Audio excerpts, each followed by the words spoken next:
Today is the first day of Vlogmas and I'm going to attempt, biggest word of attempt ever, to do Vlogmas this year despite having a full-time job and commitments and a lot of other things going on in my life. But I thought I would start with the fact that I have been in London for 6 months and I have been in my job 6 months, and it kind of feels very strange, and I'm not really going to do a retrospect of what I've been doing or what's been going on, because in some ways it feels like it is a lifetime away from when I first started. However, it also feels like barely any time at all. But today in this video I'm just going to specifically talk about London, and what I'm going to refer, because I have no other way to express this, I'm going to call London privilege. And these are basically all the things that you have in London that a lot of people take for granted. I feel like in the UK, because there is such a divide between not just the north and the south, it's basically just London and everywhere else. I grew up in the north. I spent the majority of my childhood and my teenage years in Cumbria, which is a very rural part of the country, and you just don't get certain things up there compared to what you get down south or in London. Public transport, for one. You don't get much of that. I lived in a village where I think there was about 10 buses a day, whereas here there is pretty much a bus every 5 minutes, and there is tubes that are every 2 minutes. Moving away from the public transport to something kind of more serious is about the fact that if you're in London, your job opportunities are a lot more. I remember this time last year I was applying to hundreds of jobs. Okay, not hundreds, 200 was my final count.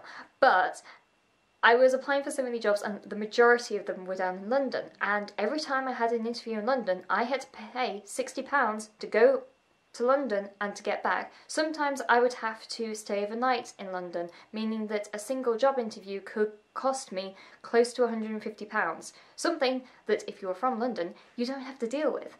Things like my industry in particular, in journalism and media, is so London centric that just simply being able to do an unpaid internship is so, yes, unpaid internships are really unfair and I completely disagree with them coming from somebody who's done many weeks as an unpaid intern, but I feel like there is a extra cost when you're from the north and have to stay down in London. When I was interning in August last year, I basically spent the best part of £500 interning for those 4 weeks, and it is a cost that if I was from London, born in London, had to simply go into the city to do, I just wouldn't have. I feel like sometimes there is just this weird discrimination basically about people who are in London and aren't in London. I actually got rejected from a job, and one of the reasons why they said that I wasn't able to do this job was the fact that I didn't have enough London knowledge and knowledge of the local area. However, they could see perfectly well on my CV before they'd even interviewed me that I was from the north. It is a very difficult thing to get to grips with, and I honestly don't think that England and the UK government in general is ever going to stop this from happening. You see certain parts, for example the railways, railway funding is being cut up north, however HS2 is being granted to the south, and it is this very weird way of thinking, the fact that there is so much money and so much influence put into London but everything else is basically ignored. And coming from a northerner, you do feel just ignored by people. You do kind of just feel like the weird cousin in the corner. The northern powerhouse is actually just like the weird cousin that nobody wants to talk to, who just slowly gets drunk because that's all they can do. I went on a really weird tangent then, back to the original point. But I feel like there is location privileges, the fact that I live in a Western society.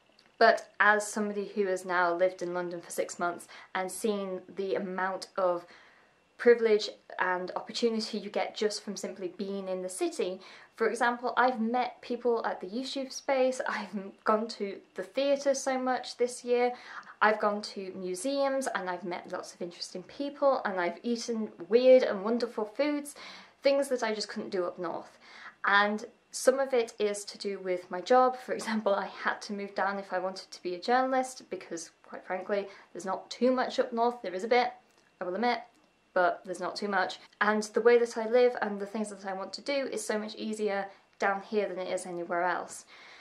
I'm not actually going to offer up any kind of solution to this problem and this issue in this video because I honestly don't think there is one, other than saying that this is an issue, and in some ways we need to kind of support the people outside of London a lot more in terms of government policy, and to also encourage companies themselves to actually grow and expand outside of London and move up north.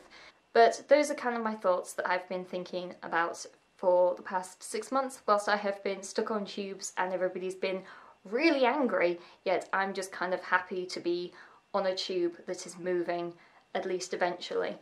And I'm going to attempt to do Vlogmas this year. Probably not going to manage it because I have a full-time job, sorry, but I'm going to at least try. So I will hopefully see you tomorrow. Bye!